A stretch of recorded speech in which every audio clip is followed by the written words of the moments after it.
All right, good evening, everyone. This is week 3, so session 7, August 29th. It's about 20 after 6 p.m. Central Time. And so tonight we're going to get into truthy and falsy, and then also recursion. Recursion is a little bit of a mind melter. So if you do not understand it at first, don't worry about it. And every time I go back and teach this, I have to remind myself how to use it as well. Excuse me. And the good news is that for the most part, like recursion is kind of I'd say like an academic principle, and you will have to learn it depending on what language you use. And they may hit you with a recursion question in interviews, but usually in day-to-day production code, there's usually a better solution than using recursion. And there's always cases, always exceptions. And if you get into data science, or if you end up using a functional language like Clojure, or I'm trying to think of some other ones. What does Phoenix run on? Um, you know, I can't think of it, but basically there are languages that use what's called functional programming, and there is no looping, so there is no iteration in those languages. So they end up using recursion instead of loops, and I'll explain that concept when we get to it here. The first section is truthy falsy, and so every value that you can think of in JavaScript is either truthy or falsy. And there's only 6 of them that are falsy. False, the number is 0, an empty string, null, undefined, and not a number. Everything else that you do in JavaScript is truthy. And so we can take a look at this. Let me go ahead and open up the notes for the evening.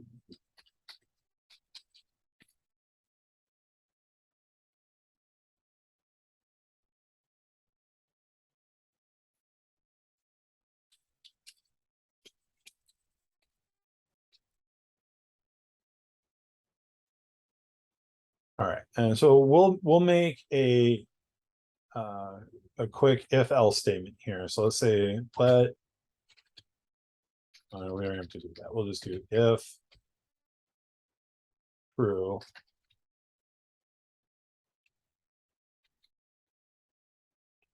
thing,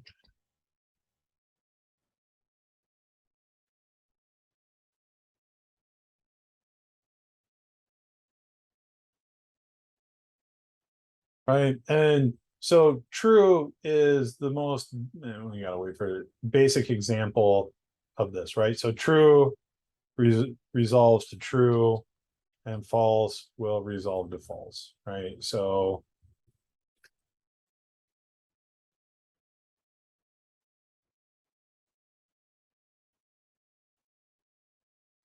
oops.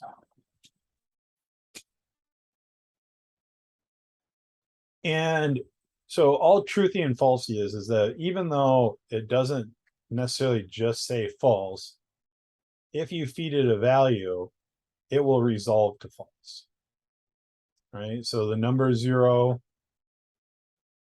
an empty string, null, undefined, and not a number, right? So if we do this, right, this is false, it's an empty string. It's the same thing for this, right? And the number 0 is, but remember, if we put it in a string, this is the string with 0. So the string actually contains the character 0. So it is not an empty string, and it is true. So undefined, false, and I don't know if I can type in man. Looks like I can. So not a number, right? So all of those things return false if you come across it. everything else in JavaScript. So a string with a zero, the string of false, right? An empty array, an empty object, an empty function, all return true. They all have a inherently true value to them, and fault, and these ones are all false. And there isn't any like crazy trick that you need to remember. Um, it's just that's the way the language was written. And this will, and obviously true and false will be the ones that you run across the most. But as you do feed in other values, right? So we could do so random number, right? So like math.random, right? So I'm pretty sure math.random. So they're multiplying by 10. So it returns something between 0 and 0.99, right? And so we could take it and say do math.random. Let's see what math.random gives us here real quick. Oops.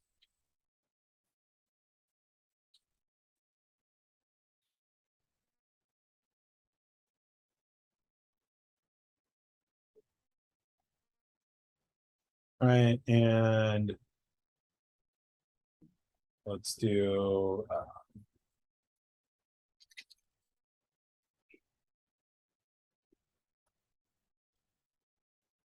so we've got math.round, right? So we could then wrap math.random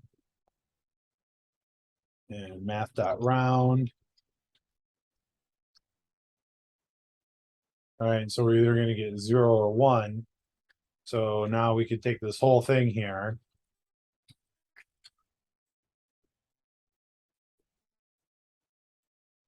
Right, and if I get 0, right, so I'm getting 1, I get a 0, right? So I'm getting true or false just based on the fact that I'm feeding two different numbers in, right? So 0 is falsy, any other number is truthy. I just did 50-50 because if I did 0 to 10 or whatever, like it would take forever to get one. So that is truthy and falsy. Any questions about this?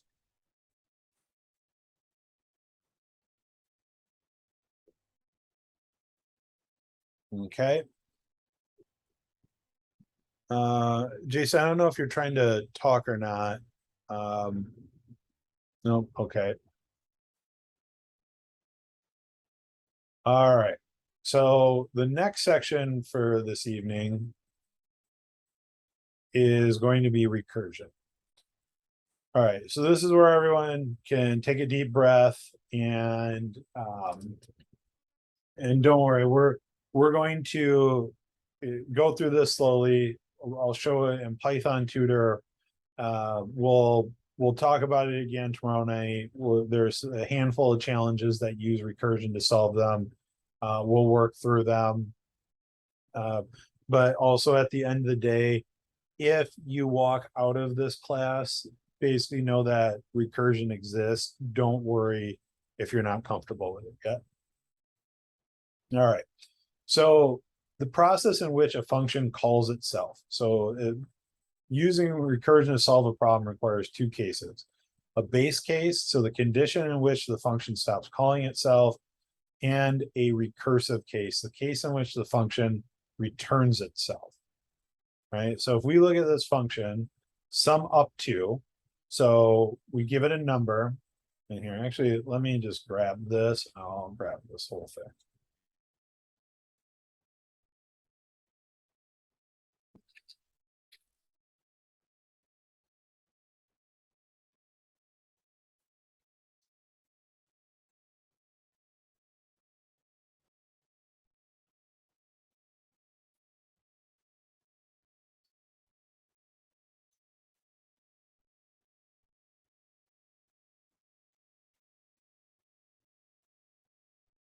All right.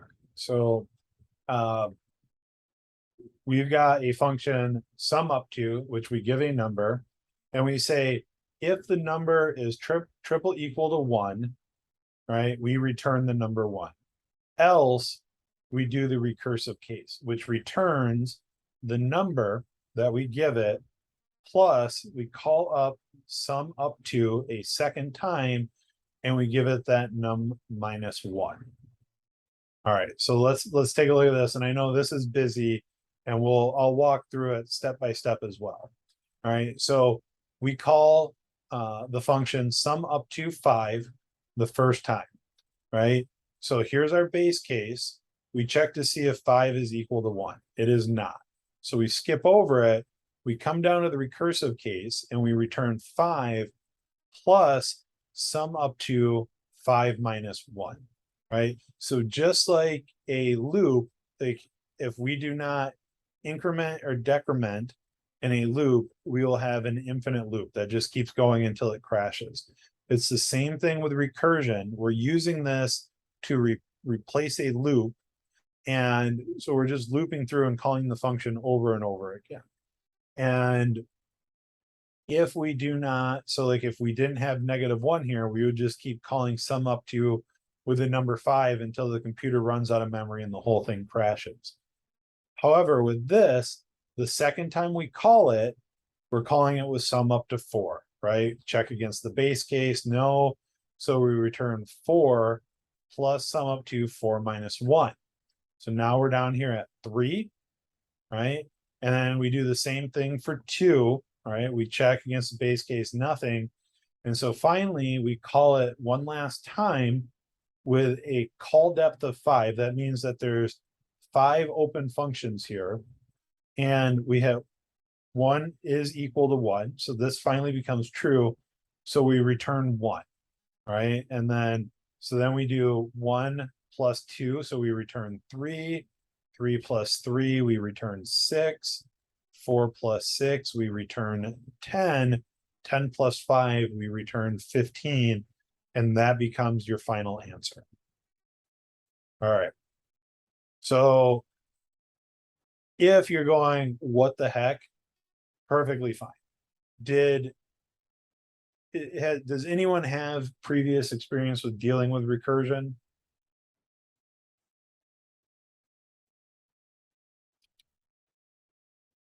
So I've got a question about it, if you don't mind. Yeah, absolutely. So if instead of you want to sum 5, 4, 3, 2, 1, let's say you want to do like, 25, 20, 15, 10, and 5. So then at your last statement, you put return 5 plus sum up to, and then you'd have to do, it wouldn't be 5 minus 1 still, right? Because your step is 5 rather than 1. Well, so you're saying, like, so if we wrote a function that said like sum by 5s, Yes. right? And so let me walk, and you're on the right track. So let me walk through this and the replit, and then I'll walk through what you're talking about as well, so I don't throw people. Okay, thanks. All right.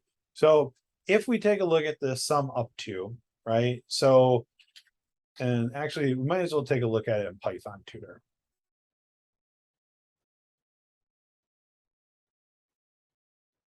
Right, and so I have to give it a function call. So if I say sum up to 5, we'll go ahead and visualize the execution. All right, so we do this in 16 steps. So here's my function, right? And we take our first step, we call it the very first time with the number 5. So we come down to line 3 and we say, is 5 triple equal to 1? That's going to be false, right? So we move down to the recursive case. Now we're calling sum up to 4, right? So now we're on the second call, right? And again, 4 is not equal to 1, so we hit the recursive case, right? And we keep going. There's 3, and then there, come on, buddy, off the keyboard. Right, we go through, there's 2, right? We'll do the same thing again here. So then we're calling this final one where it's 1, right? And now we're going to hit the base case. right? So here we hit this. So what this is called over here is a call stack. And so this is the first time we called right here. This is the second time. This is the third time. This is the fourth time. This is the fifth time, right? And this will resolve as last in, first out, right? So we finally hit the base case. There's no more recursive calls. So I'm going to return the number 1, right? And so now see return value becomes 1, right? And now from this, my return value becomes 3. My return value becomes 6. My return value becomes 10. My return value becomes 15, right? And then that's it. So that was my last step. So that's the answer that I return out of there. Now, if I did the number 6 here, my return value would be 21, right? And this is doing the exact same thing as a loop that would be like adding a number to itself every time it loops through, right? So if I do sum up to do 5, right? We'll cancel out. Whoops. Come on, bud.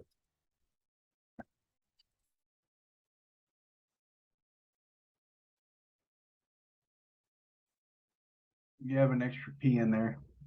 Oh, sum up to. All right. So there's our 15, right? And so what we have is, so, right, so I could also do something like this. So I could say console.log num, right? So every time we call the function, we'll console.log that num, right? So there's 5, there's our second call, it comes in at 4, at 3, at 2, at 1, and then finally here's our answer, right? And now I could do the same thing, right? So I could say function some loop num and say let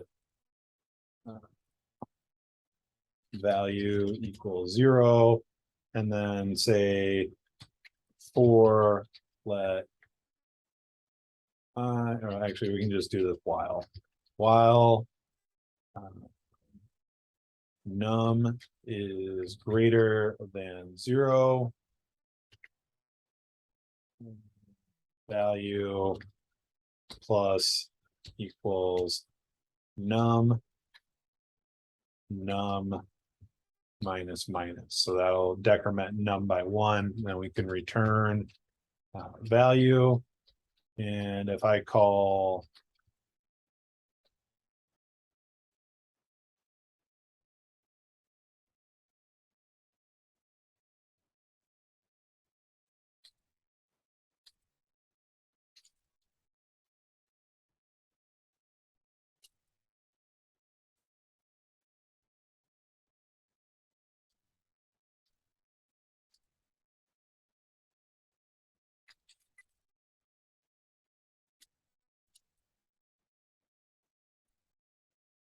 right, so there's my 15.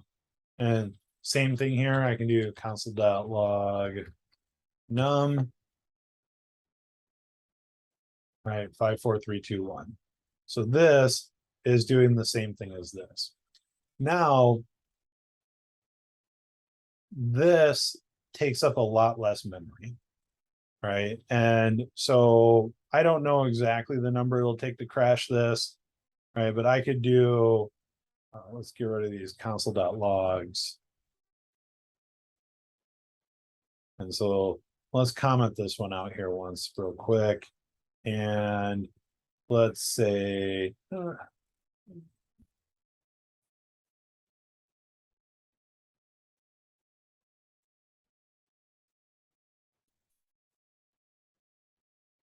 see if I can,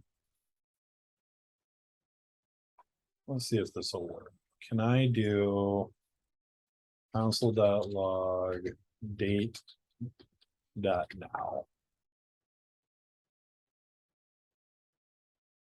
Oops.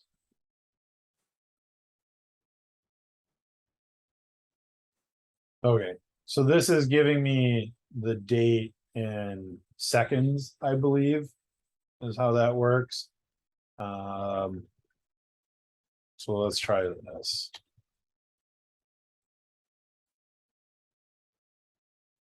Right, yeah, so I think it's giving it to me in milliseconds or something. All right, so let's do sum up to 10,000. All right, so 3 milliseconds. Let's do what is that, 10 million. No, that's just a million. All right, so now we're getting a little bit of movement. And if I try to do changes, I'll just change this. Just trying to make things harder on myself. Let's do this.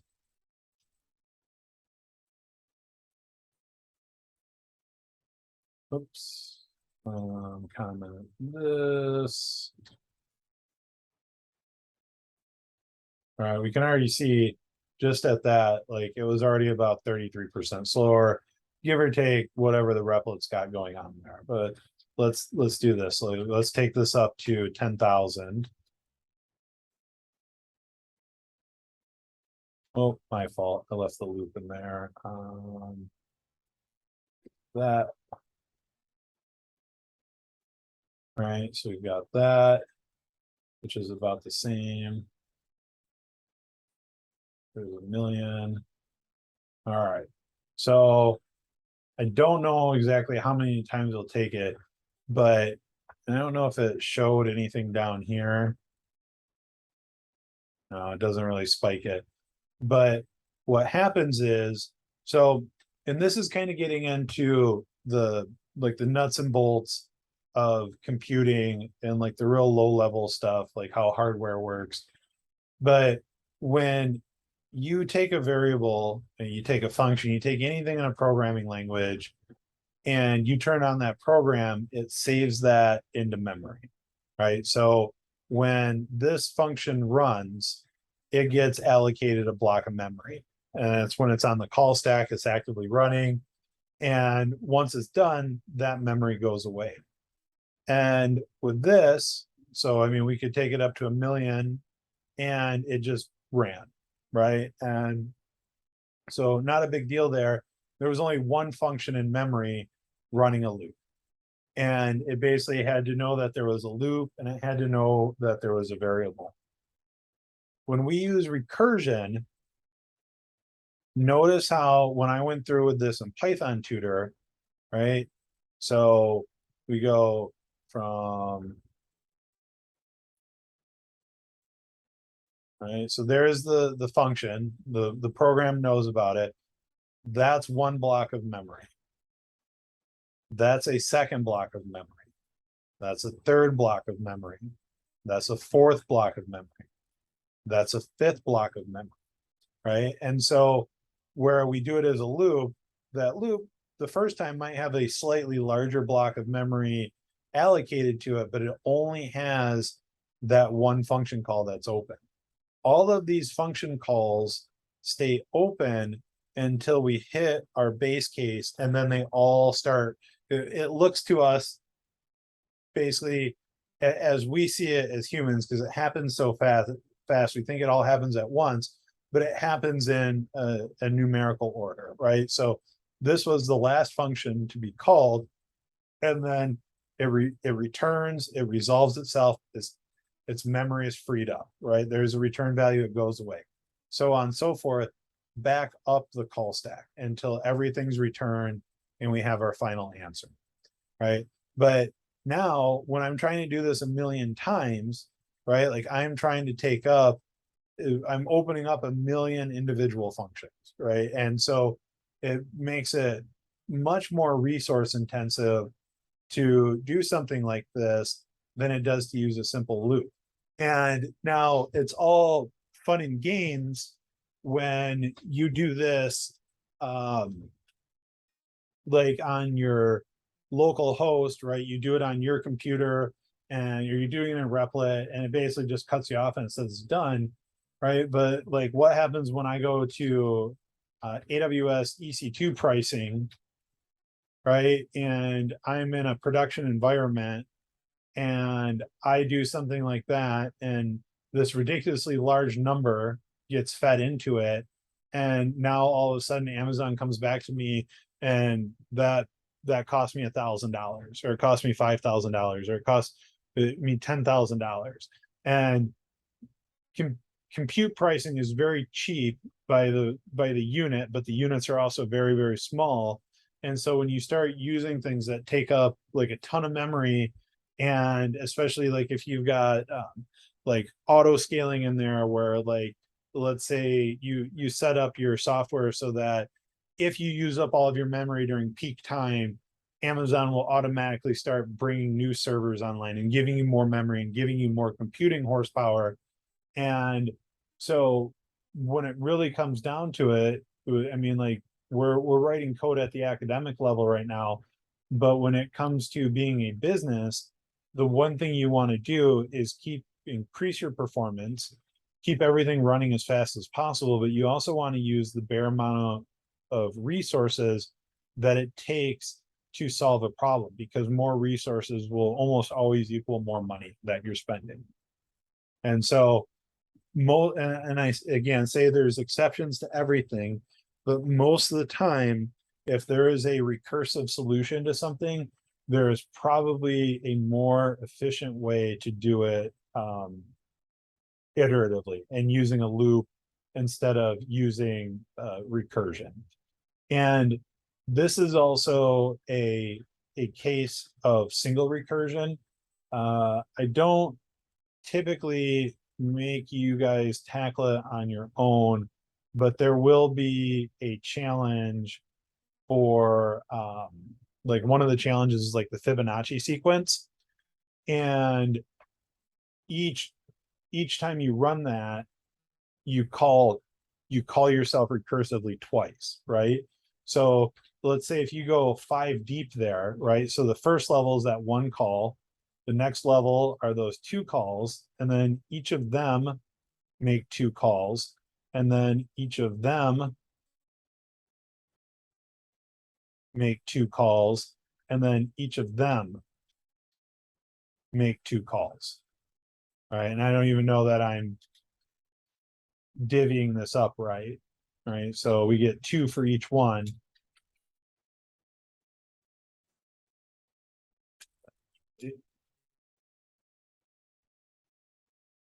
There's 4. Well, I guess that's 8, right? And so now, like, to go 5 levels deep on this, right? So we've got 16, 8 is 24, 28, 30. So we end up with just going 5 levels deep, where we would have to go through a loop 5 times. We end up we have 31 functions on our call stack, right? And right, as soon as we go to 6 levels deep, right, it turns into this, right? And then once we go that next level deep, we're there, and then here, right? And so if you want to go 8 levels deep now we're talking about so if this was 16, so 32, so 64, 128, right? So I mean, now we're talking about I mean, a couple hundred functions on the call stack to solve something recursively versus just writing a loop that handles it for us, right? And again, this is something that's very small and takes up small chunks of memory, but let's say that something in here had 10 or 20 variables and had, I mean, basically 30 or 40 mathematical calculations that you need to do each time you do it. Like, you would run very powerful computers out of memory very quickly trying to solve things recursively. All right, so and then James, you had asked about kind of switching up the recursion a little bit, and that, I mean, we can absolutely do it with it, like, we don't have to increment and decrement just by one, right? So we could do something like this.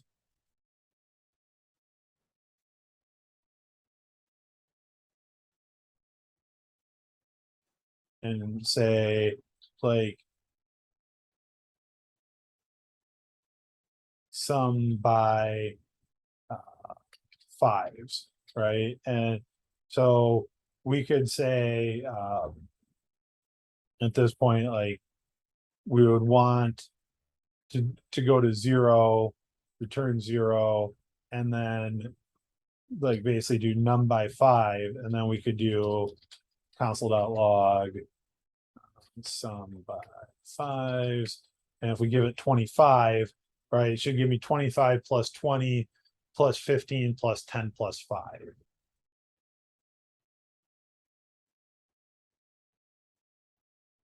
Console.log num. Oops.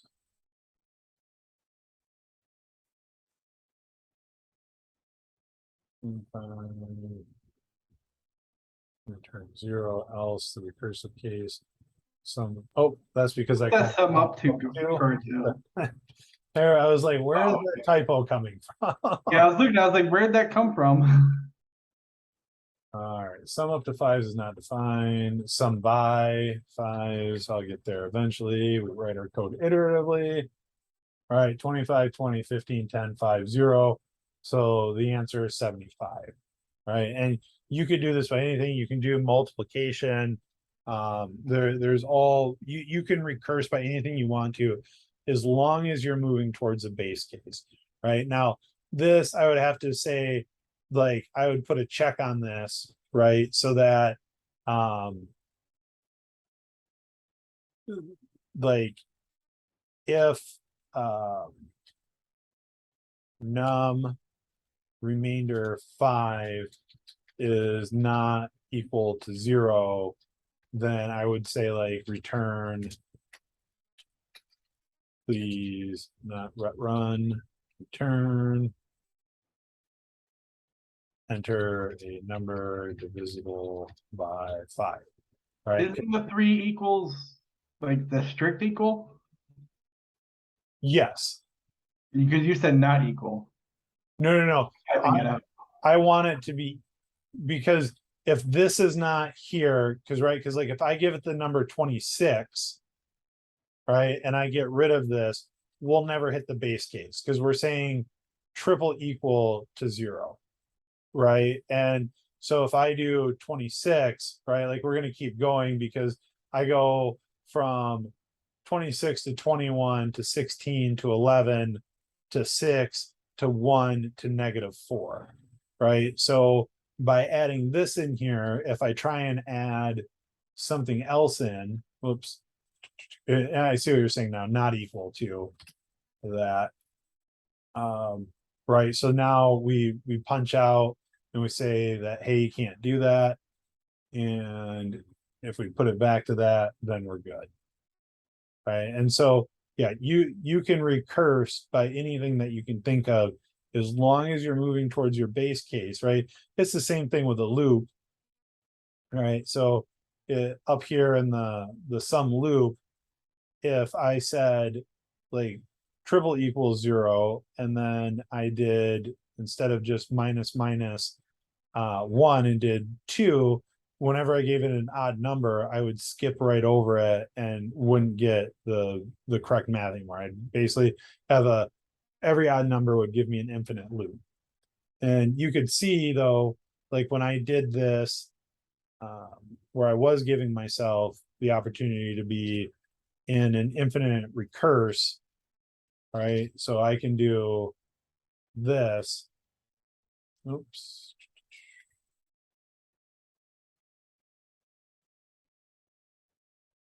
All right, and I do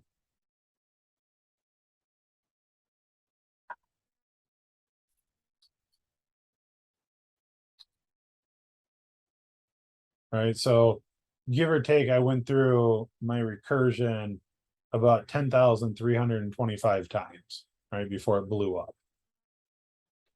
And so with this loop, if I do the same thing,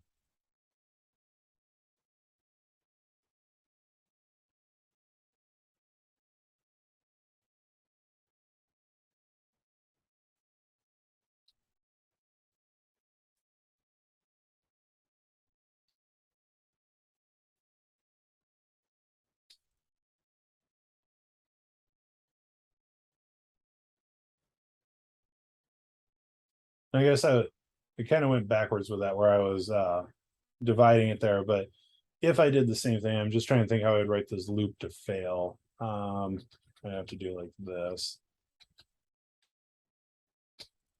Right, and then have to say value plus equals num, and then num minus equals 5, and then return value. Let's do, oh, here already, that, and then if I do console log loop 5.6, oops, loop 5.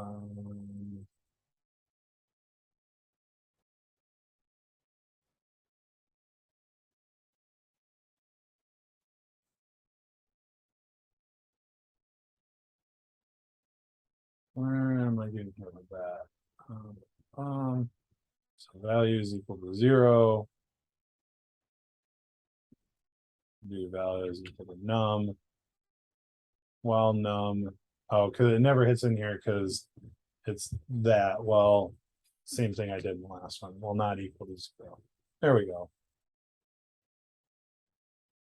All right, so you can see, like, I've already gone pretty much like 4 times as far into my mistake, and I still haven't ran my computer out of memory yet. Or so not my computer, but the virtual replet. All right, so now I've gone about 10 times as further, and I don't know exactly how far this will take me, but it'll probably take me quite a distance before I get a number that's too big for it to store in memory. All right, and so you can see how much more resource intensive it is to do recursion, even if I'm just demonstrating it with mistakes. All right, so we can kill our infinite loop. All right, so what did I make it to? About 1 million? Yeah, so 1,092,000, right? And I forced it to stop. All right. So, and again, you should be questioning your life and how you've made it this far without ever having to run into recursion. That being said, do you have any questions that I can answer for you about recursion? Yes. I don't know if you already answered this already, but like, what would you use this for versus just writing a for loop that adds to it? What case would cause you to run a recursion instead of just run for? So yeah, again, recursion is something for most programmers. Again, if you go to school to get like your computer science degree, or if you take like a CS course online, like they're going to talk about recursion. It's an important computational concept. For practical application in code, especially in JavaScript and Python, and writing for a web application, there's almost no reason to use recursion. You will always want to solve it with these languages with an iterative loop. Now, that being said, you may be forced to learn a language one day that doesn't have recursion, right? Or I'm not recursion, but with loops. So, like, what does Phoenix web framework Elixir, right? So Elixir is a functional programming language. Clojure is a functional programming language, and they don't have loops in those languages. They actually have commands that say, do this line of code and recurse, right? And so that is why it's important to know that. And I mean, honestly, like we can ask, why is it important to know about recursion? Right. So like in Clojure and Java in theory, right?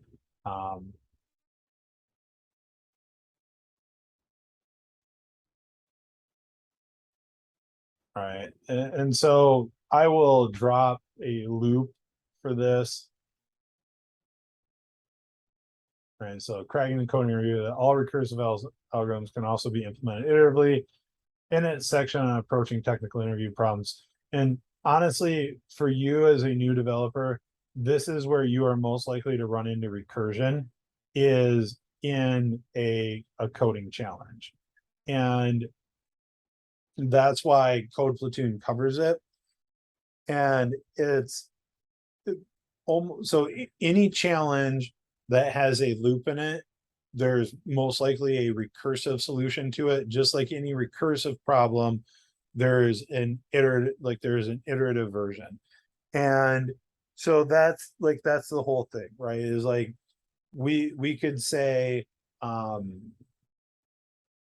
reverse a string for me, right? As like a whiteboarding challenge, or as like a live coding challenge.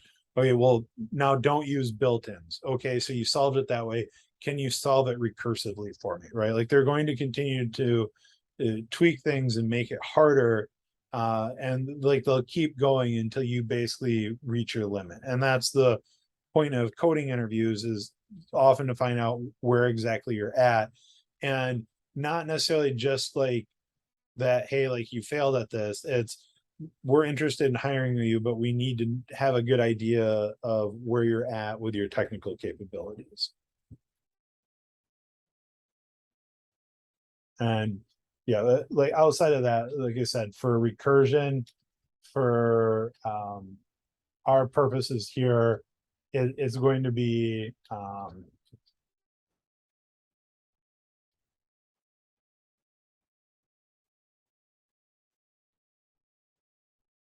it's going to be because you have a chance of running into it on interviews. All right, appreciate it. Yep. So any other questions about recursion?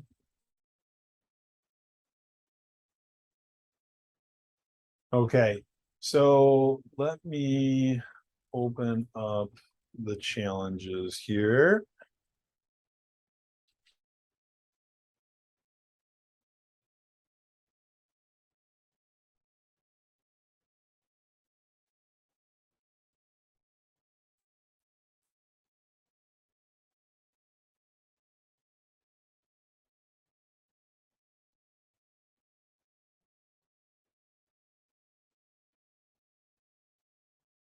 All right, and then in the intro to coding channel for the last session, looked like the last challenge we had done was the last four of social. And so I think we talked about that we would lead off with 2 strikes, right? And so I think what we can do is we'll hit some normal challenges tonight, and then maybe in front of the class I'll do the first recursion challenge, but we'll kind of spread some of them out. So there's only 3 of them, or actually, so greatest common denominator, reverse word, pyramid. So there are a few of them. So maybe I'll hit pyramid after I do the 2 strikes. Before we get started on that though, it is 7:05, so I'm going to go ahead and pause recording, and let's go ahead and take a break, and I'll see everyone back, excuse me, at 7:15, and then we'll get into the 2 strikes challenge.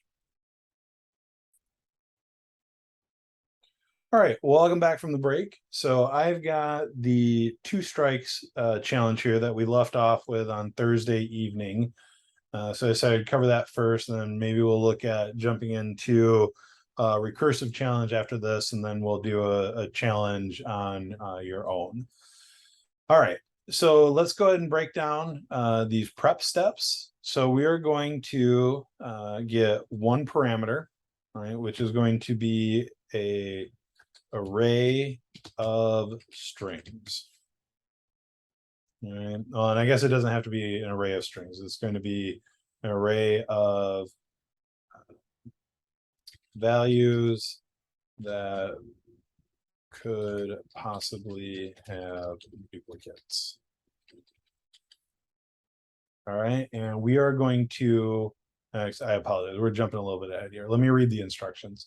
So write a method that takes in a string array of license plate numbers.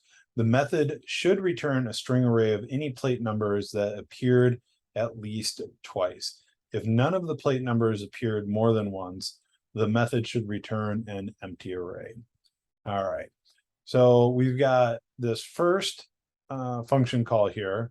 Right, so we've got the plate 345 B317 appears 2 times in here. And so we should return an array with that value in it.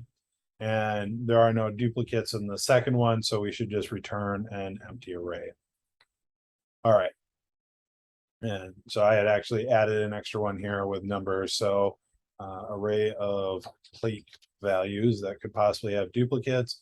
We're going to return an array of duplicate plates or an empty array if no duplicates.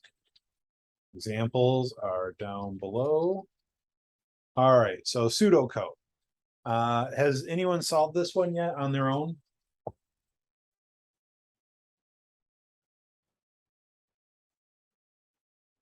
Okay, Jason, you have?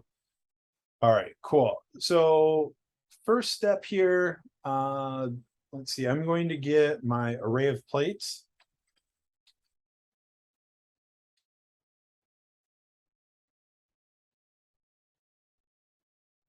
So I think even before I get my array of plates, I'm going to create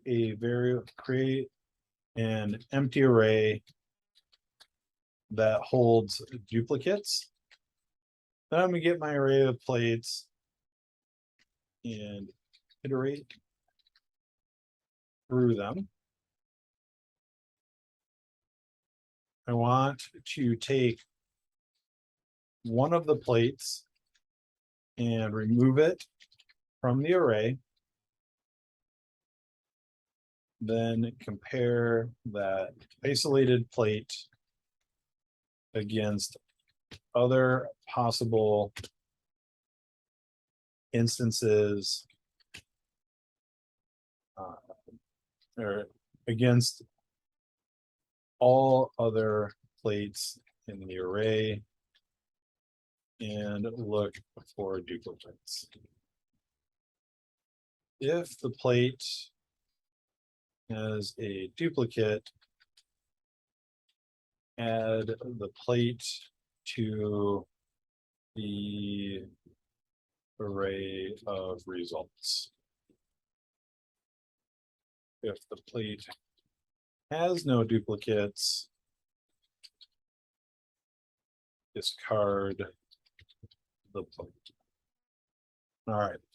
And so where this gets tricky, right, is if I have an array, right, so I can grab this first value here, and then I want to compare it against the second value, then the third value, then the fourth value, and then the last value here, the fifth value.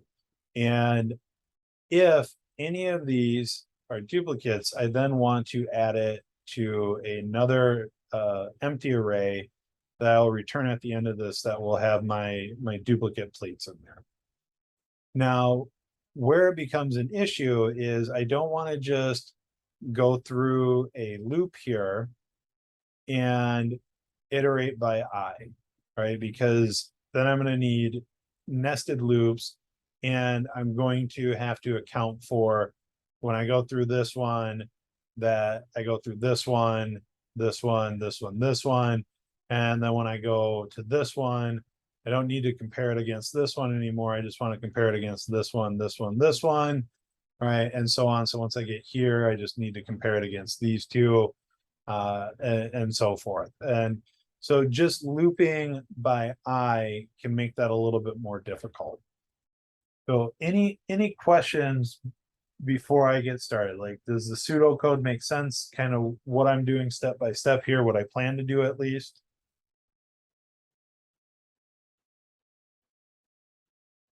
Okay. So first step here is create an empty array that holds duplicates. So let's say, let me just shut this real quick, make it a little quieter.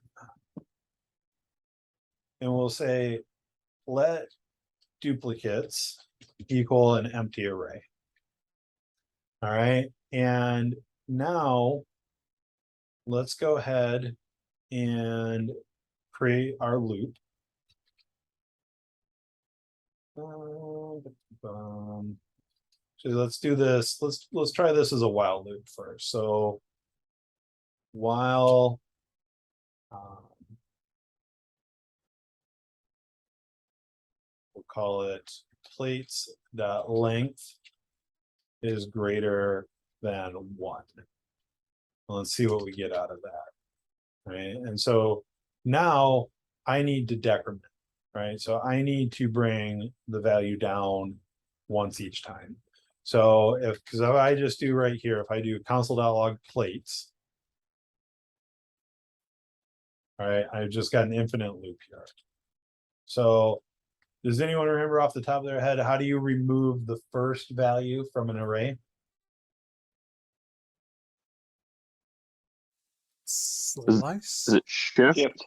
Shift. Yep, it's shift, right? So JS remove first element from an array, right? Dot shift. Dot shift method removes the first element from an array and returns the removed element. This method changes the length of the array, right? So this method changes the length of the array by -1 each time I call it. Right. So right there is there's a couple of these. Right. So there is me decrementing my while loop. So I can do plates.shift.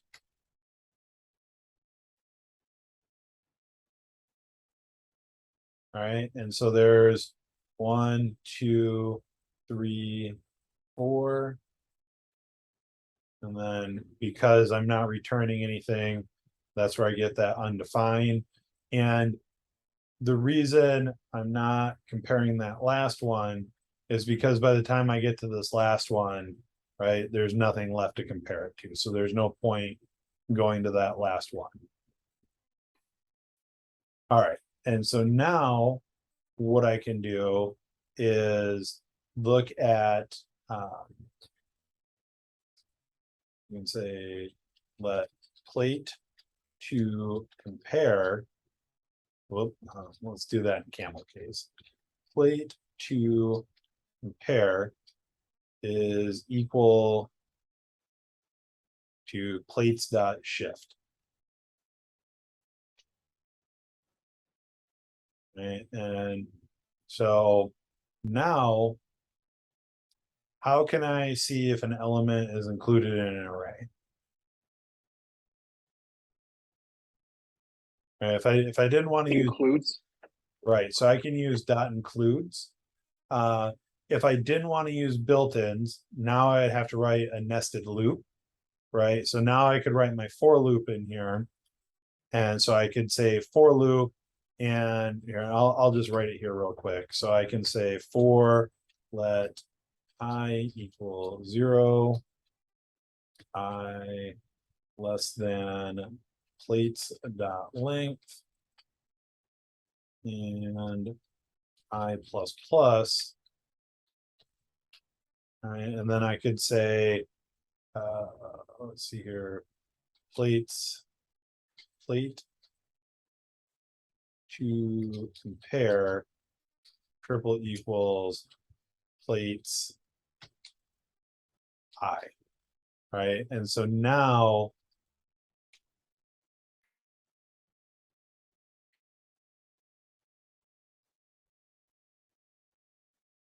right, and if I have a match, right, so let's go ahead and do this here real quick. So console dot log, we'll do the one.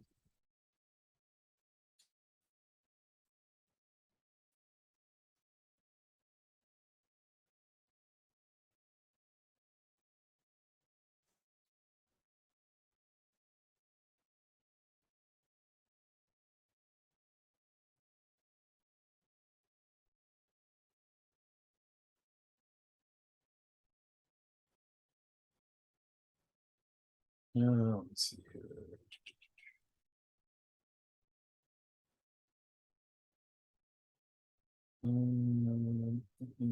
Console dot log, comment these out.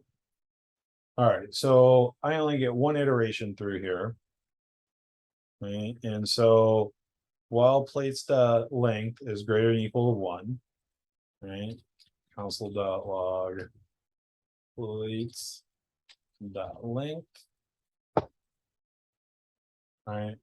5, 4, 3, 2, 1. So sorry. The reason I only got that is because I got one hit on there. I'm sorry, I did not mean to write this inside the if statement initially. I wanted to do this. There we go. So now we see plate 1 getting compared against each of the plates, right? And then we see the next plate in the array get compared to each of the 3 plates that are left, except for the last one. Which, let's see here, 3, 4, no. So we'd be here. So we compare against this one, this one, this one. Yep, that's all good. And then we compare this one against this one. And then we never look at this one by itself because again, there's nothing to compare it to. So this is giving me my comparative iteration. And all of this can be, right? And so instead of console.log, and I'll just write this all out. I'll take it to completion and then I'll replace it with a built-in. So I can say, if these two are the same, we can do duplicates dot push. Right, so that's how we add a value to the end of an array. And it doesn't specify that we need to do an unshift or a push or add them in any specific order. It just wants them added in there. And so we can do plates.push plate to compare. Get rid of this. And then all the way down here, we can return plate to compare, or I'm sorry, duplicates. Right, and so there's that, right? And same thing here with this one, there shouldn't be any, and then this one, the number 2 is in there twice. Right, so there's that, we get an empty one, we get that. Now, with this, right, so I can take this second for loop. Oh, there's the if statement, there's the for loop. And I can say,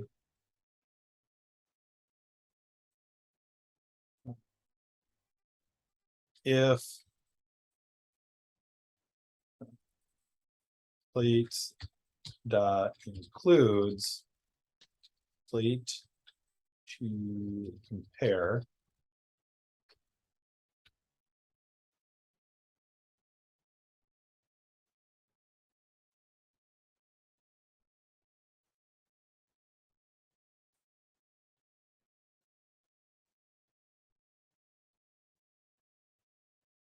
right? And I get the same answer.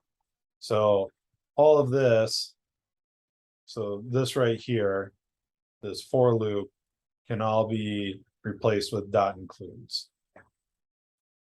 Okay, yeah, I was just gonna ask that, but dot includes as a whole for loop by itself. Yep. Now, is there a way like in here that we can actually see like the code for dot includes, like what is actually in that method? Probably not in the replit. Like what I was saying, like if you're looking for a method and like you find a new method, but you're curious as to see what it actually does, instead of just writing out dot includes, like you actually see the function that it does behind those things. So, like built that makes the method. Right. And so like, here's the GitHub repository. So this is all of the code that runs like JavaScript basically. And I've never dug around in here before. Java is a language that's pretty good about digging down into its source code. Let me try this real quick.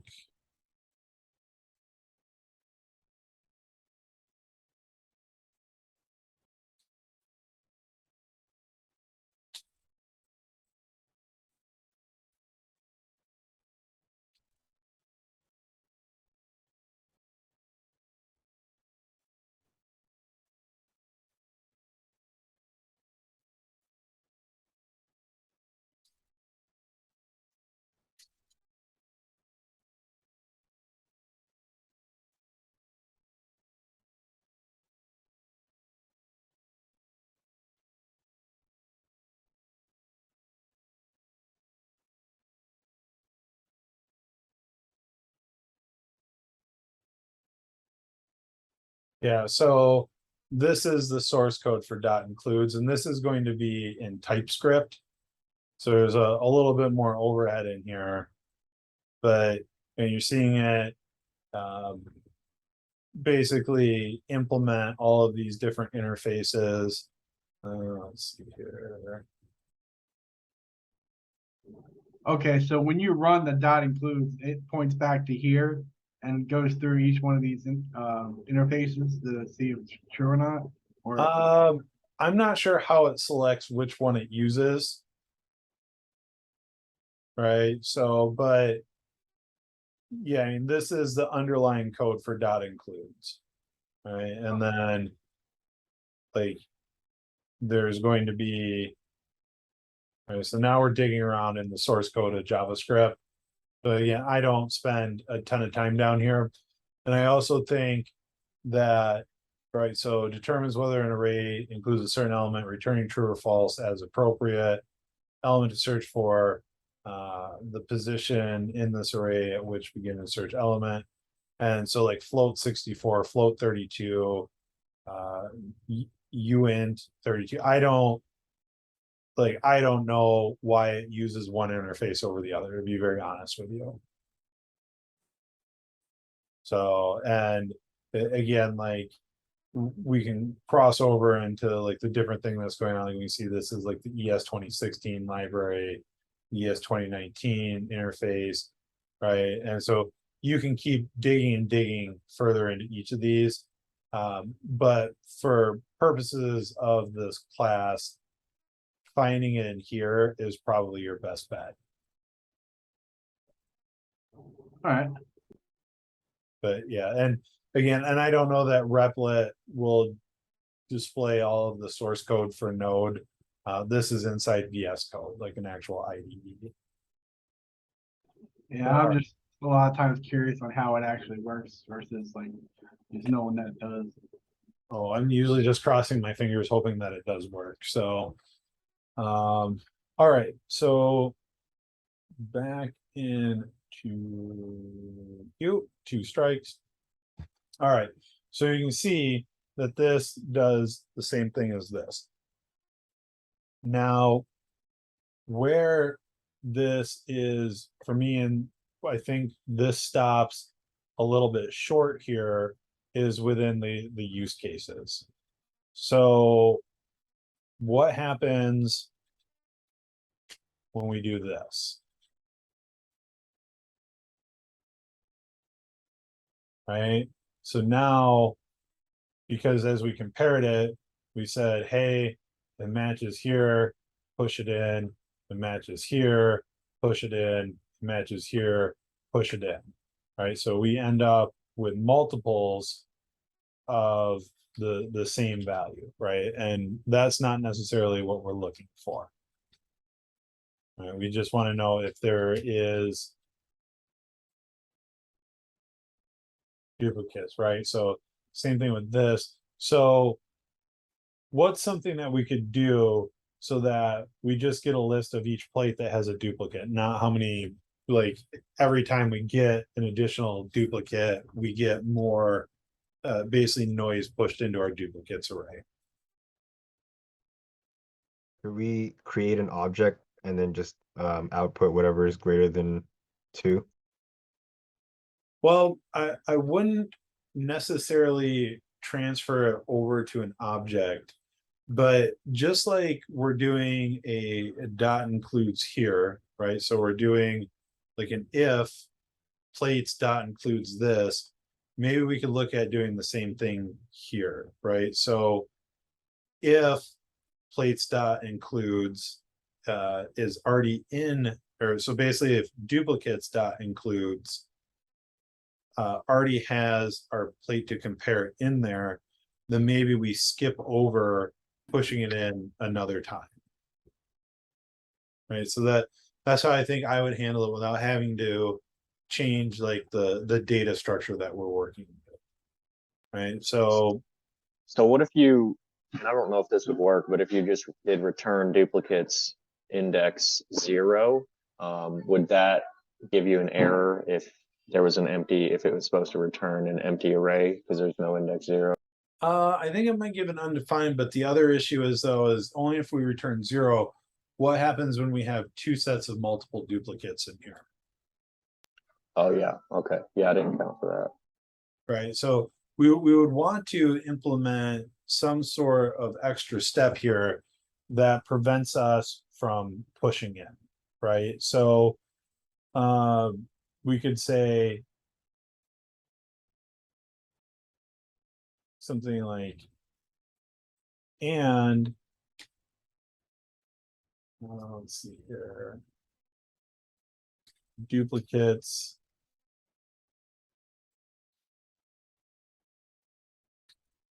dot trying to think. I think for an include, so JS excludes, I'm pretty sure it's just going to be a bang operator includes. Oh, they want to do a filter.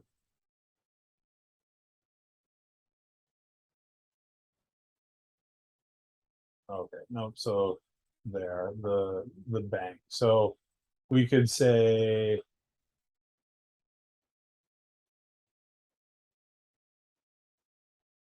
bang duplicates dot includes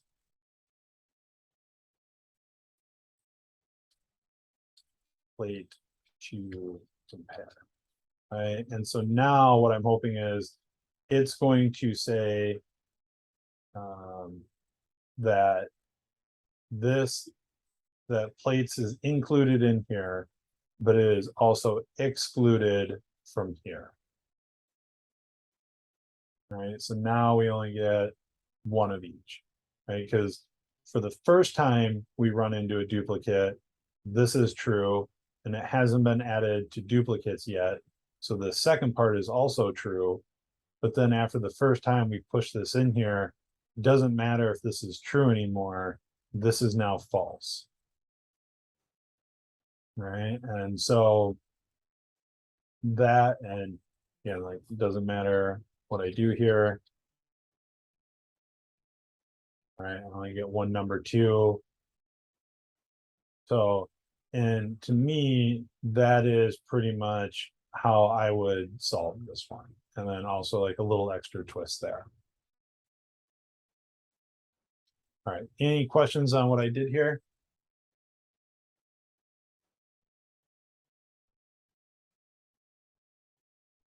Okay. So let's go ahead and let's take a look at one of the recursion ones here. Let's go ahead and take a look at pyramid.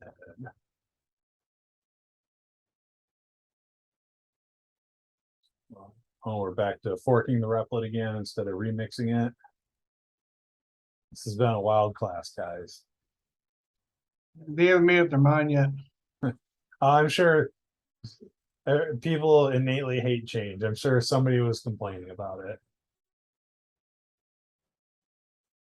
All right, so and I'm gonna lead through this one as well. We'll get done sometime a little after 8 here on this one, and then I'll break you out into your own recursive one, and you can work towards that for a little bit, and I'll bring the groups back in, and then we'll go over it together.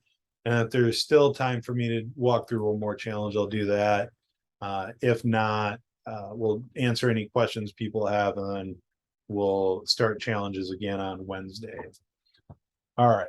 So using recursion, write a function that returns the total number of blocks in a pyramid with a given height. A pyramid looks like this, right? So row 1 is 1 star, row 2 is 3 stars, row 3 is 5 stars, row 4 is 7 stars. So it looks like we're just counting by 2 each level, right? So the number of blocks per row equals 2 times n minus 1, right? So like row 1, 2 times 1 is 2 minus 1 is 1. For the second row, 2 times 2 is 4 minus 1 equals 3, and so on. All right, so let me snag the prep here real quick.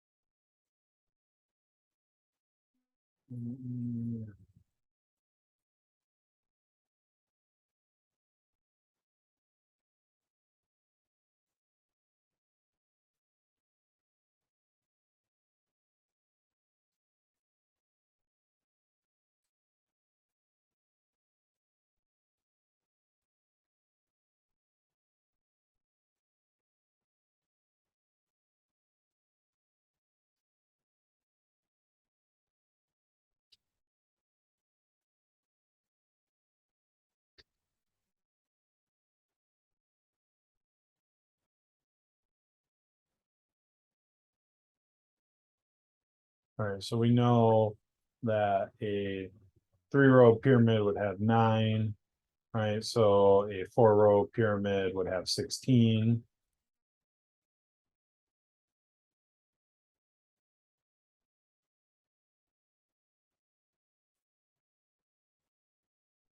Oops.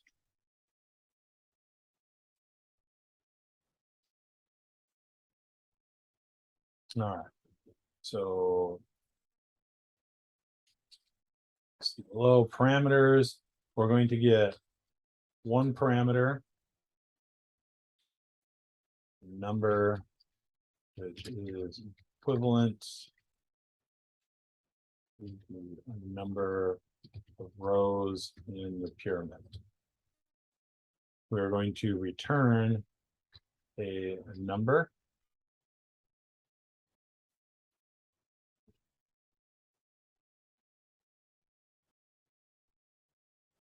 All right, so pseudocode for this is going to be a little bit different. So we're going to determine our base case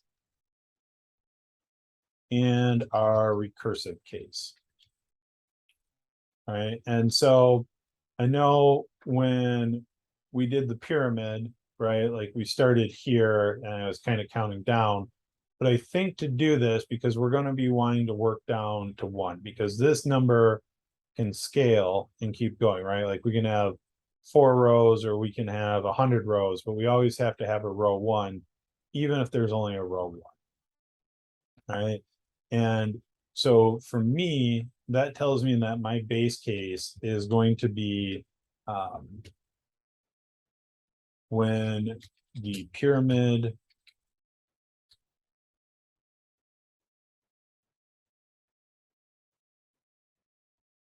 okay,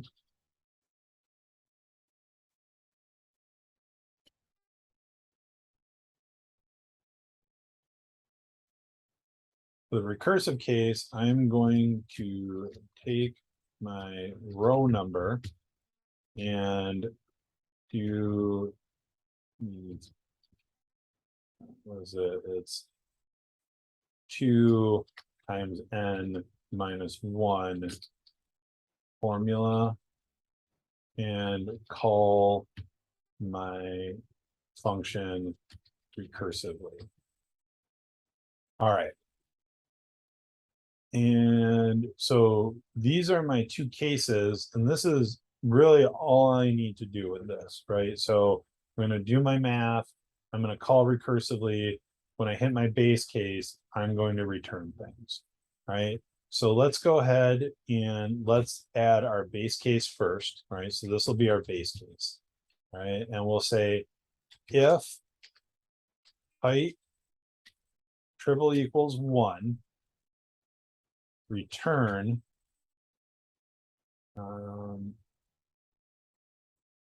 2 times height minus 1, right? Else,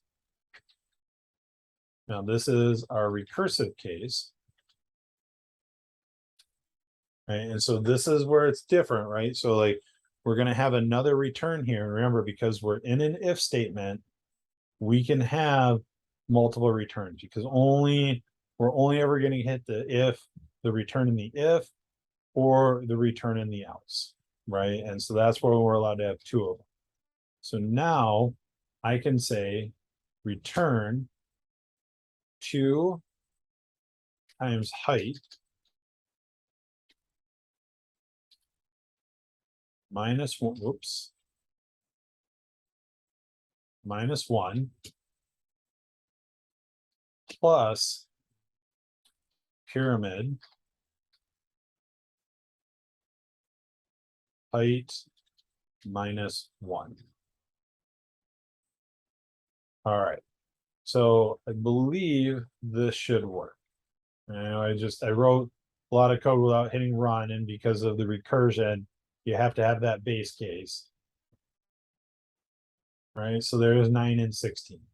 So this is the solution to this. So let's go ahead and so we know if we did 5, right? So we went up by 7. So now we'll go up by 9. So we should have 27. Whoops, sorry, 9 plus 16 is 25. All right, so there's that. So let's go ahead and take a look at this.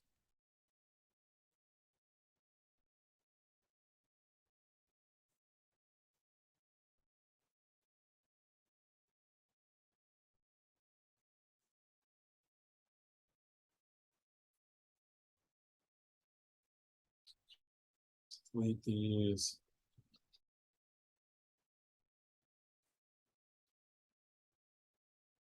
All right, let's visualize the execution. All right, so same thing.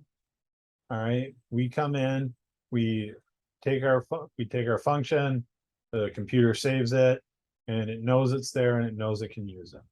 All right, so we come down here, we hit our function call, all right, and we're going to do it with the number 5. Right, so that means that height is going to get assigned the value of 5. Right, so height is 5. Height is not equal to 1, so we're going to skip over our base case and we're going to go into the else. All right, and so now we're going to return 2 times 5 minus 1 plus a second or an additional calling of pyramid, this time with a height of 5 minus 1. All right, and so now we get 4. Same thing, skip our base case, come down here, we call height of 3, call height of 2. Hold on 1 second. The plus pyramid height minus 1, is that multiplying the 5 minus 1 times the pyramid, or is that assigning it to pyramid? It's adding it. Because this is eventually going to resolve to a number, right? So we're not actually doing anything with the word height, right? So height is equal to the value of 5, Right. right? And so it's the same thing. Well, what I'm confused about is like, what's pyramid there for? Like, That's the variable? recursive call. Okay, so that's calling back to the top. Well, it's not calling back to the top, it's calling it again, right? And so I've called. Oh, so it's calling the function again to rerun. Yes. Okay, but this time it's gonna be the 5 minus 1 is gonna rerun, which is gonna be 4. Going to be 3, Okay. going to be 2. All Right. right, now I So understand. it's basically, it's the same, and I'll finish with this and I'll show it another way here. All right, so and then we get to height 1, right? So now we've called pyramid height 2 minus 1, so that's 1. And so we call it here, height is a value of 1. This time we hit our base case, right? And so we're going to return 2 times 1 minus 1, right? So 2 times 1 is 2, minus 1 is 1. So now we'll get a return value here. All right, so return value of 1. Now this returns, and this is no longer pyramid height 2 minus 1, or it becomes the value of 1. So now we're going to return out of this function 2 times height, which is 2, so that's 4, minus 1, which is 3, plus 1, which is 4. All right, so there's our return value of 4. Now, same thing here, height is 3, so we've got 2 times 3, which is 6, minus 1, which is 5. This is no longer pyramid height 3 minus 1, this is, or 2 minus 1. This is now the value of 4. So this reads as 2 times, 3 minus 1 plus 4, right? And so this function is now going to return 9, right? And so now we're at height 4. So 2 times 4 minus 1 plus 9, right? So 2 times 4 is 8, minus 1 is 7, plus 9 is 16. That returns 16. Now, back to the very first time we called this with a height of 5. So height is 5.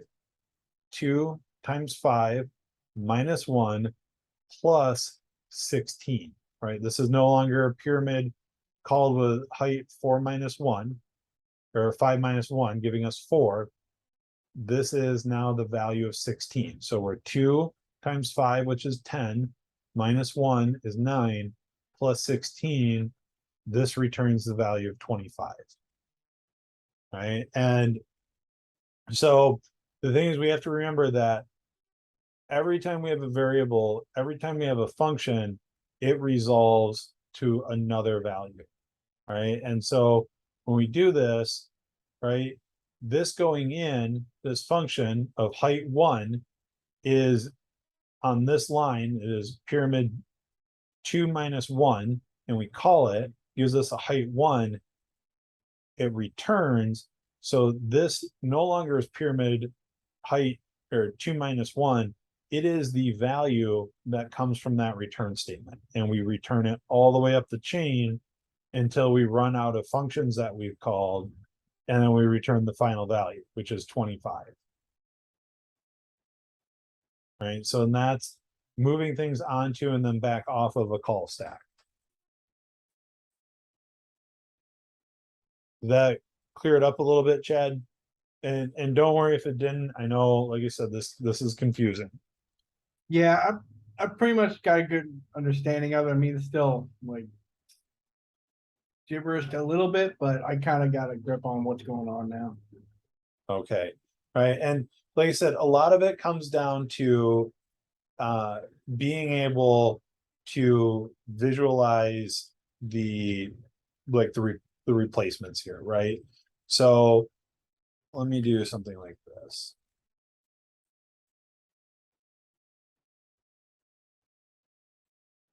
Right, so if I call this with 5, right?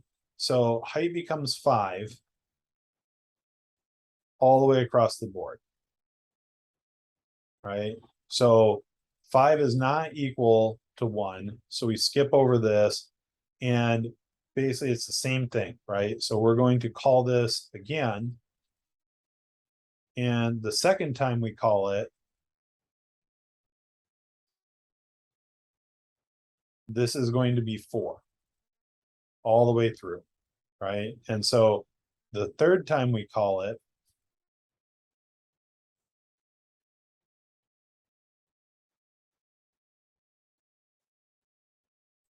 right, we're at 3.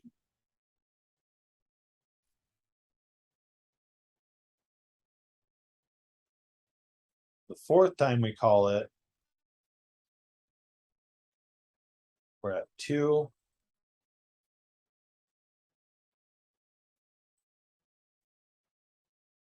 And the last time we call it,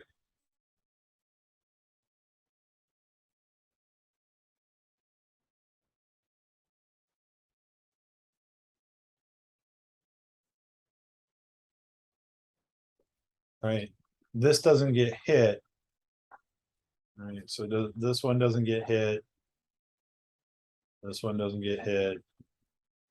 This one doesn't get hit.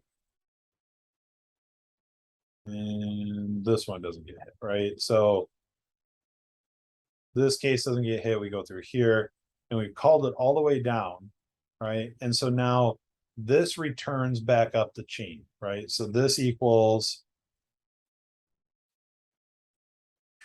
so this equals 3, right?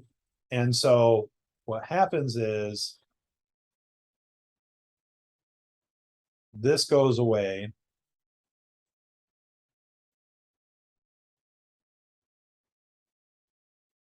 And so this resolution comes up to here, right? And so we're actually returning this out of here, right?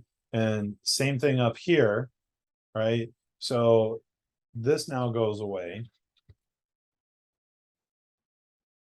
And this is 6. And we're returning this, right? Which is now 10, right? Or I'm sorry, I do that right. So 3, 6, this is 11, right? So 2 times 2 is 5, so that's 11, right? And then same thing up here. This goes away, and this becomes 11, right? So that is now, I'm doing my math wrong, somewhere around here. Where did I get tripped up? So, sorry, that's why, because this is 2 times, that should be that. That's why. So it should be 2 times 2. So this is 1. This is 4. This is 9.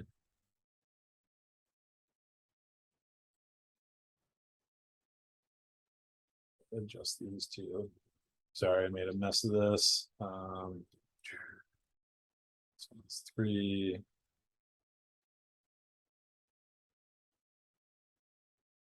It's 9. All right, and so this is now 16. Right.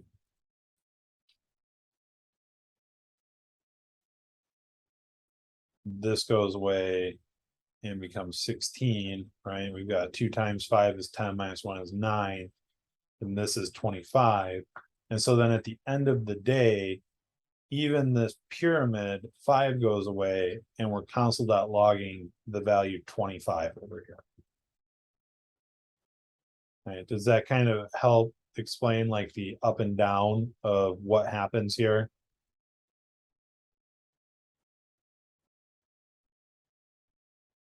And so when you call this one and you recurse, this function stays open until this one gets resolved.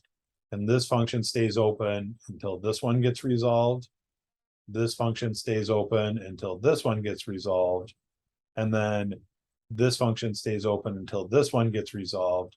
This one resolves itself because it's the base case, returns, returns, returns, returns, returns, and that's the last one. There's no other functions to deal with. And so this return is the final return and gives us our final answer.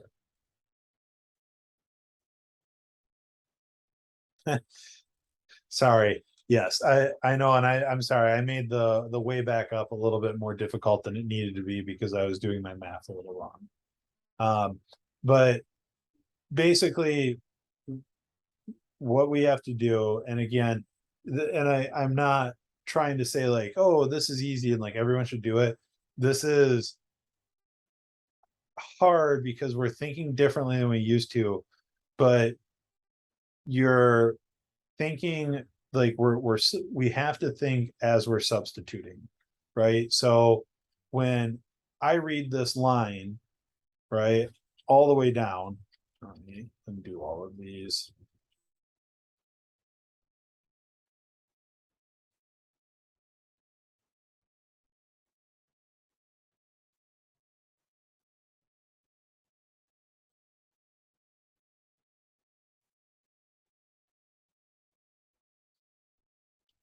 All right, so that puts it back, and I'll leave this in here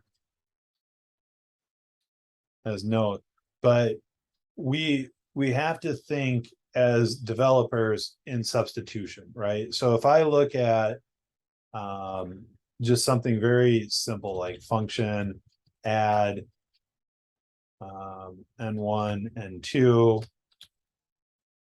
return n1 plus n2, and then I call add 5 5, right? So n1 and n2 are variables, they're parameters, they're placeholders. What's really happening is I'm adding 5 plus 5 here, right? And so the same thing here, like this pyramid 5 minus 1 is just a placeholder for the value that's calculated in here. And this is a placeholder for the value that's calculated in here. This is a placeholder for the value that's calculated in here. This is a placeholder for the value that's calculated in here. This is the value that's calculated in here, right? And so once this value is calculated, this placeholder goes away and becomes the value, right? Which is 2 times 1 minus 1. So this becomes 1. And then I can do my math, add everything together. This placeholder goes away and becomes a number, like an actual number that I can do math on.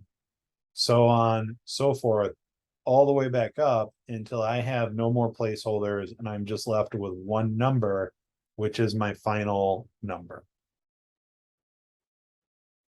All right, and it's harder to do recursion because just like the computer, where the computer has to keep 5 different functions in memory, when we're trying to think about what the answer is to something with recursion, we have to keep thinking ahead, looking at basically these different outcomes for each function, right? And but this is what's happening in the computer, right? I call this function, the function calls this function, so on and so forth, all the way down until I hit my base case.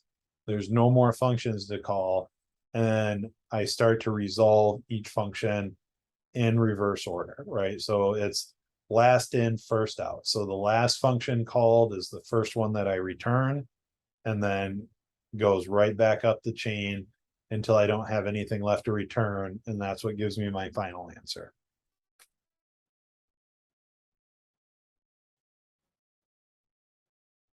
Right, and again,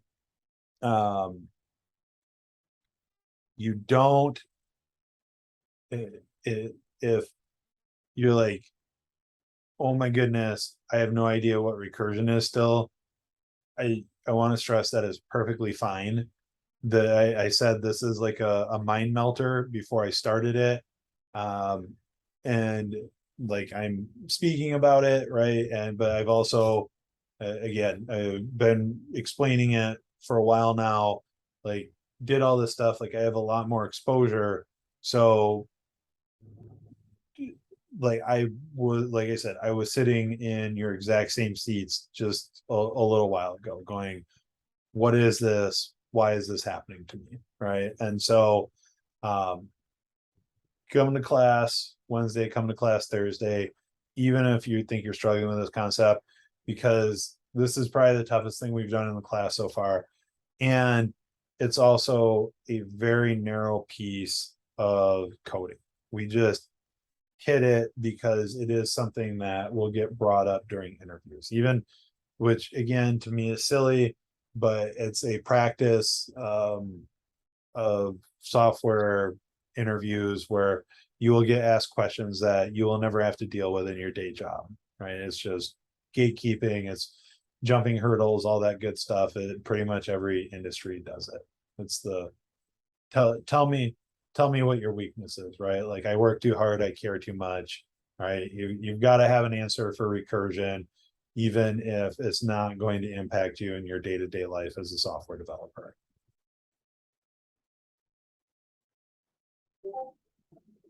Do you have something, Chad? Nope, I'm good. Okay, cool. My internet dropped out. I've been having internet problems all night, so I was like, he's trying to show this to me, and I just lost all of it. No problem. Well, like I said, I'm recording, and the so I'm recording, and again, if you ever want to talk about recursion again, I'm more than happy to answer questions. You can watch this. You can pull up the session 7 from the last run through back in April. If you want to, I may have said things differently back then. Maybe it clicks that way. There's also plenty of reading that you can do on recursion. All right, so it is 8:10. And so let's look at selecting a problem for the class.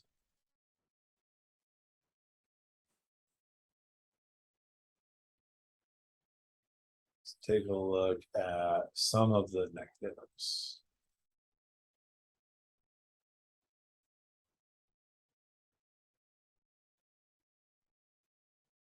Okay, this will be a good one.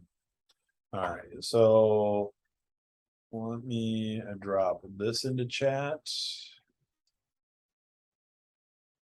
as well as this.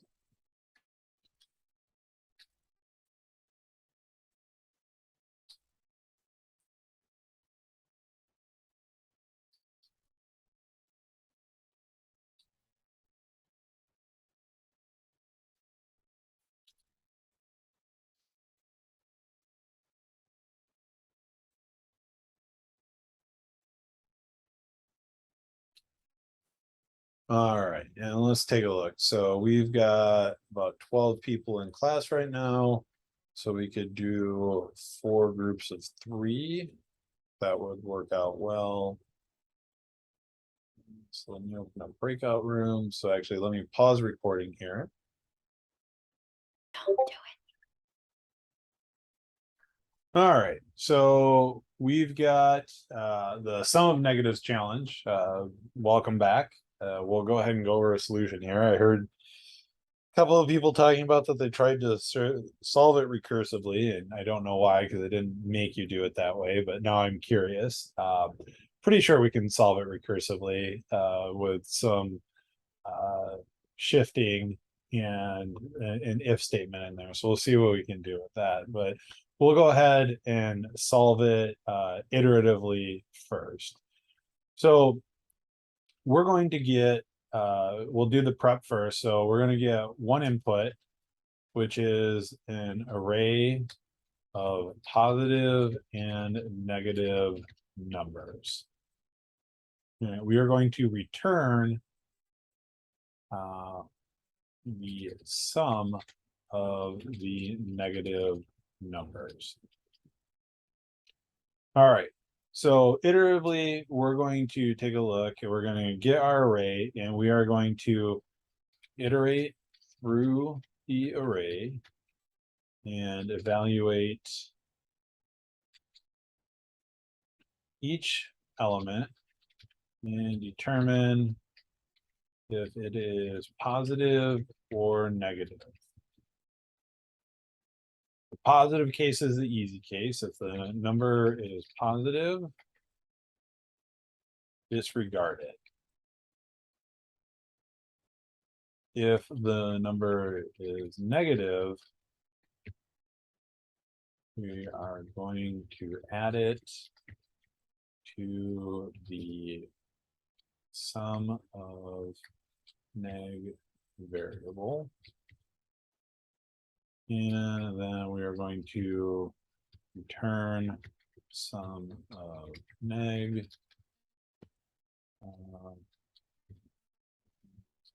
answer this.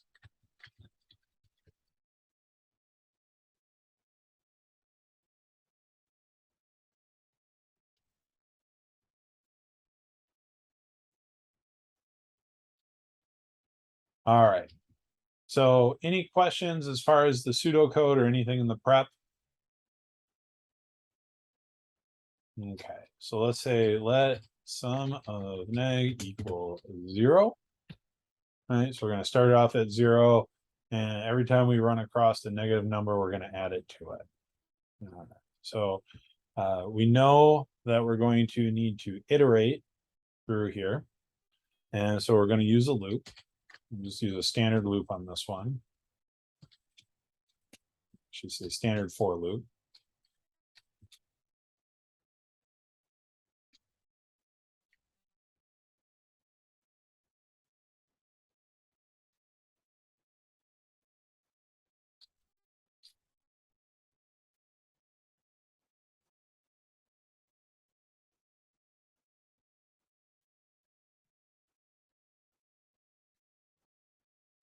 All right, and if I run this, hopefully what I'll see is each of my elements individually. Yep, 3, -1, -9, 2, and 4, 5, 1.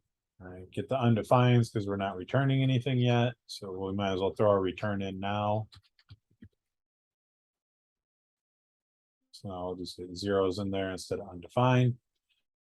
All right, so we know we have this. All right, this is what we're looking for. And this is what we're going to need to evaluate. So we can say if num array I is less than 0, we want to do sum of neg plus equals num array I. Right, and now because we don't need to do anything, if it doesn't meet that criteria, we don't need any type of else in here. Right, so we can do this, and this should pretty much give us our answer, I believe. All right, so -10 and 0. If I add a -5 in here, should get -15. All right, -15. All right, so this one isn't too terrible to solve iteratively, right? We're getting a little bit more used to running loops, doing some conditional logic. We're getting selective as far as what we do or don't want to add to our values, using a placeholder, right? So using something to collect our results that we return at the end that has our answer. Is there anything, any questions that you have about this function?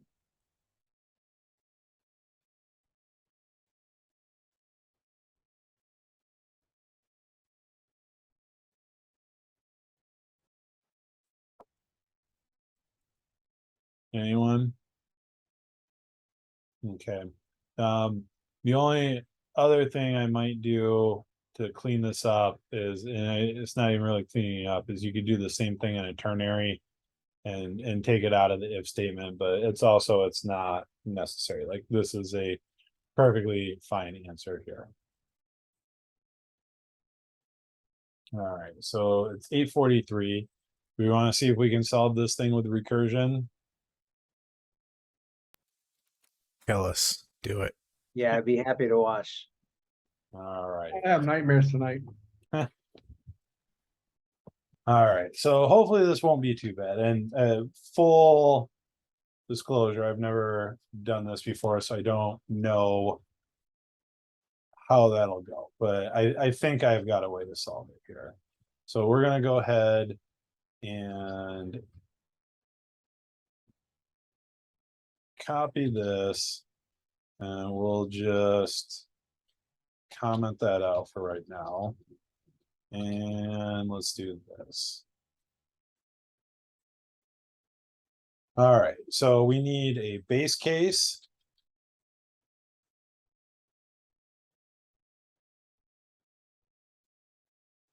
And a recursive case. All right, so I'm thinking the base case is going to be when there's only one element left in the array, right? And so if we want to, so we could say return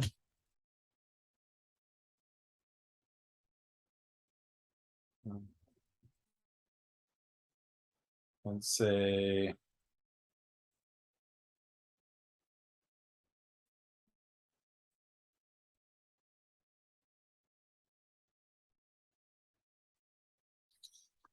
oh boy, this one's gonna be tricky. I'm trying to think of recursion with an array and how to handle that. I know that I wanted to take off the so I guess our base case would be if num array dot length equals 1.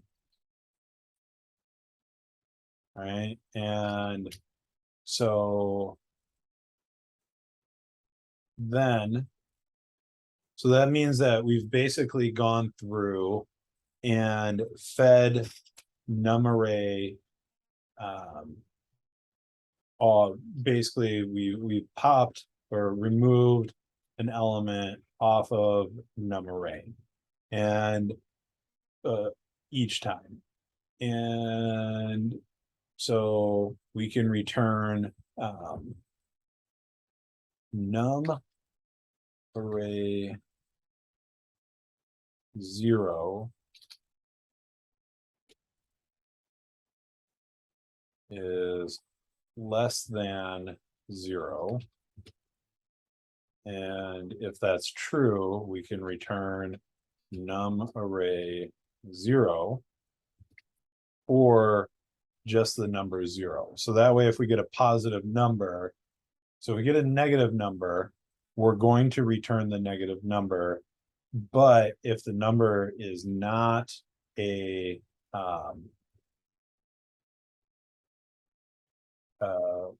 negative number, if it's a positive number, we're just going to zero it out. And that should then have no impact on our addition, right? Because we can add 0 into a number and it doesn't change it. So now for our recursive case, oops, spell else right.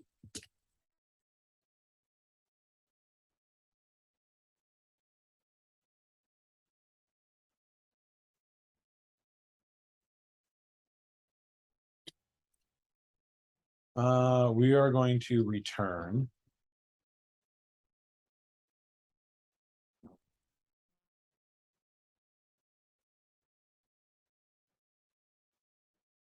same thing here.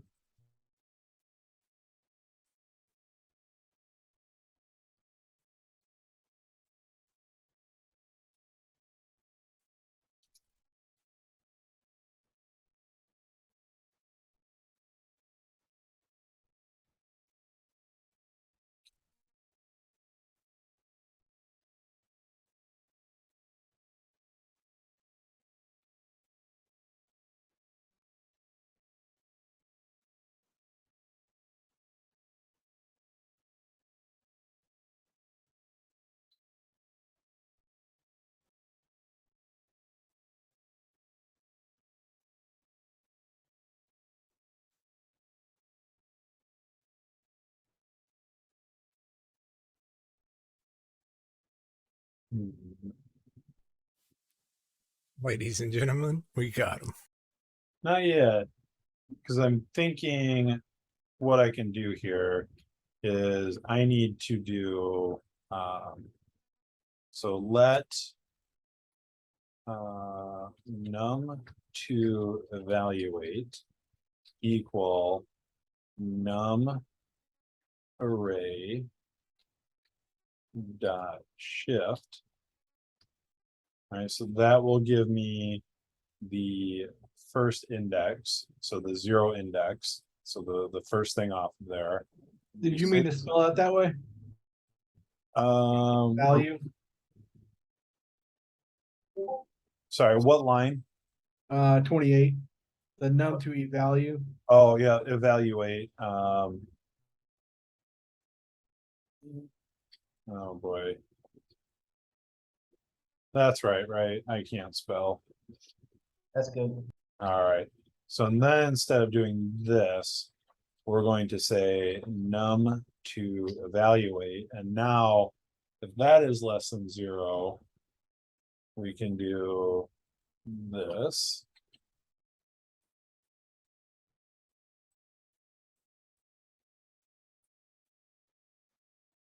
And if not 0, plus sum of negatives. And then we can do num array, which should be 1 element shorter now because I just took the first element off of it. Oh boy, here we go. So change that back and see what we get there. -10 and 0. All right. If I add my -5 back in, will give me -15. And it sure does. Let's add a -7 in the middle here. Cool. So it looks like that got it.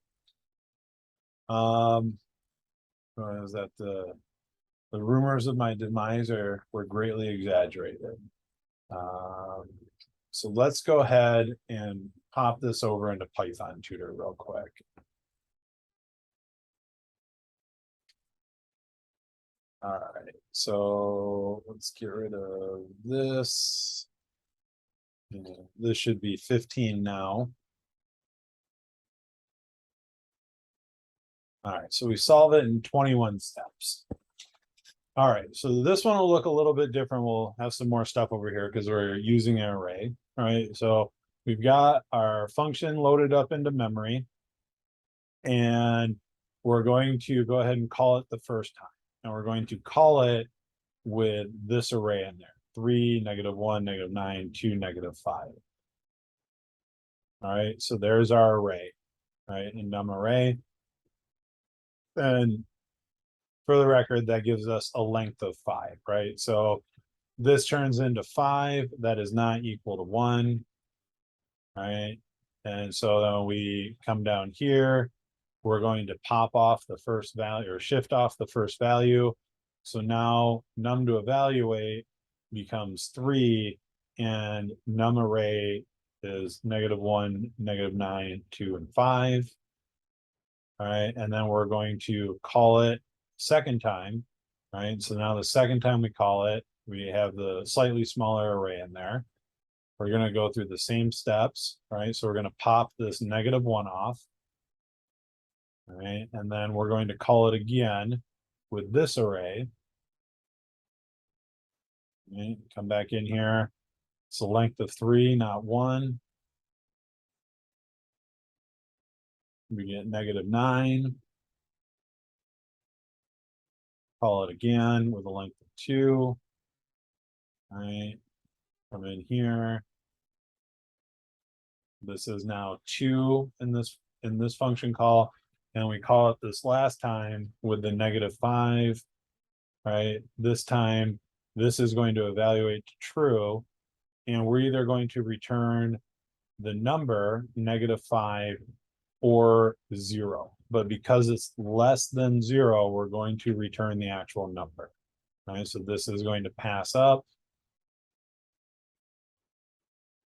Right, so the return value is -5.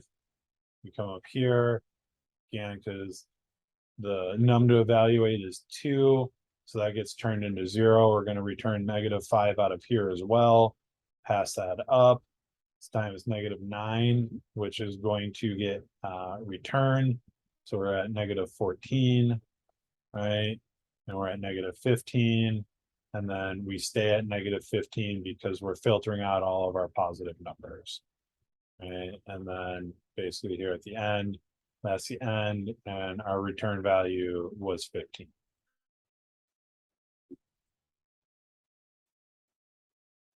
All right. So that was that one. Any questions in there?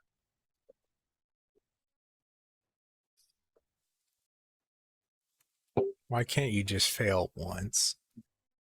Oh, trust me, I do plenty of times. You can come to work with me tomorrow. That's 8 hours of failing. It's well, and I mean, to be quite honest with you, I wasn't sure if I was going to be able to solve this one or not, because I've definitely never tried to solve that one recursively, as well as I don't think I've ever done recursion with an array before. So that was new. But trust me, I will, before class is over, I'll blow something up. But also, please remember, this is like the 4th, 5th, 20th time I've handled these things. I mean, like I said, now, so I mean, I went from having to do them before class each day and having the solutions open to having to keep the solution on one monitor while I do it for the class on the other monitor, to now that I've had enough repetition on these that I am just not doing them from memory, but I know the problem sets well enough that I know what blocks to go grab and assemble. And it's just exposure and experience and repetition. And I went through and did all of the, like, the code platoon application. Like, I think I did all of them except for the last one, which, like, number 12, for anyone that's already tackled the application, is a monster. But like I haven't taken a serious stab at number 12 yet, but I mean, I went through the entire application without really having to stop or have to really be stumped or think about anything.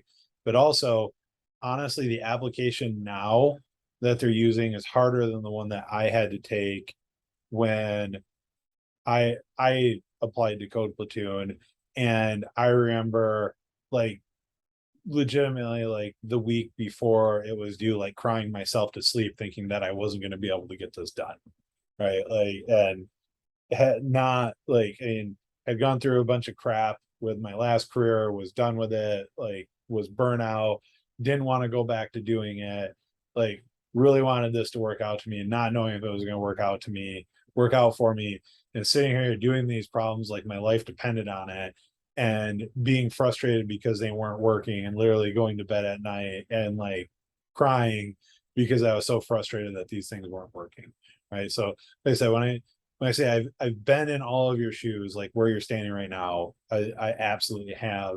And like, yes, I can go through these problems and crush them because I've got 4 years of experience now almost.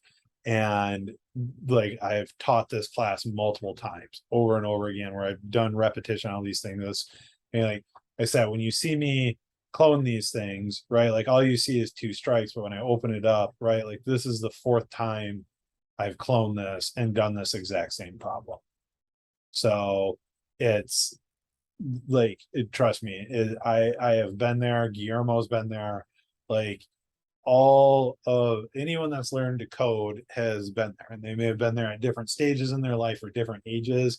I mean, now that you're interested in code, you want to humble yourself, go volunteer at a, like, high school like hackathon, and watch these 14-year-old kids roll up and start writing things in like Java and C#, and you're just like, I have no idea what you're doing, right? And it's because they've been programming since they were like 6 years old, right? So they're in high school and they've already got like 6, 8, 10 years worth of experience. It's crazy.